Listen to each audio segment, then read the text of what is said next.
Okay. So, this is my response to the Magus discussion on what makes a good video game. I spent hours pondering this way back, but I haven't thought about it in a long fucking time. So I'm rather glad he brought it up, because now I can talk about it. And he made the debate fresh in my mind.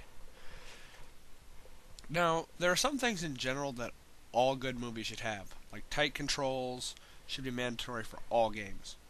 Sadly, that isn't really the case, but I think it's fair to say that any game that most people love or is fondly remembered by gamers has good controls. And I don't think it's all about story at all, unless you're talking RPGs or masterpieces like Metal Gear Solid, because Mario games have all had the same basic story since their inception. Save the fucking princess. And I'm fucking positive that nobody gives a fuck about the story in Contra. They just want to blow the shit out of commies and aliens, preferably with a buddy. In order to talk about what makes a good game, you really have to divide them into two different categories, modern and retro. Because a good game today won't necessarily be a classic 15, 10, or even 5 years from now. I think for most retro games, it's all about the nostalgia of it. The fond memories you have of a game can really push it to make it a better game. I got Mega Man 2 when I was a kid, and I fucking love Mega Man 2 because of that. But I never got a copy of Mega Man 3, so I never got that attachment to the game. As a result, I couldn't care less about it. Yeah, that's right, I don't care for Mega Man 3. And the graphics don't count for much with the classics either. I mean, they certainly help, but the first Super Mario game looked wretched.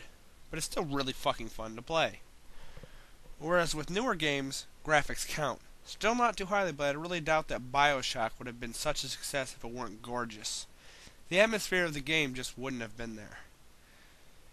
But ultimately, on both sides, I think it all boils down to gameplay and fun factor. Most of the games I love from my past are either deeply intense single-player games or the multiplayer versus or co-op games. In the first list, you've got games like Metal Gear Solid, Final Fantasy, Fallout, BioShock, Mega Man, and even Super Mario RPG. But then on the other side are games like Contra, Bubble Bobble, GoldenEye, Smash Brothers, and even Mario Party. Yeah, I like a few of the Mario Party games. All of these games are fun, and they're all fun for different reasons. But in all those games, the gameplay and fun are rock solid. I think a lot of developers get caught up in all of these ideas and things they want to implement into the games, and they forget to make the games fun. Well, except for most licensed games. Those sell just because people like the movies. Nearly all those games suck. There are licensed games that are good like DuckTales and Scarface, but we all know they're few and far between. In the end, I think it all comes down to the experience. Why do we buy and play games? To have a good and fun experience. Sometimes with friends.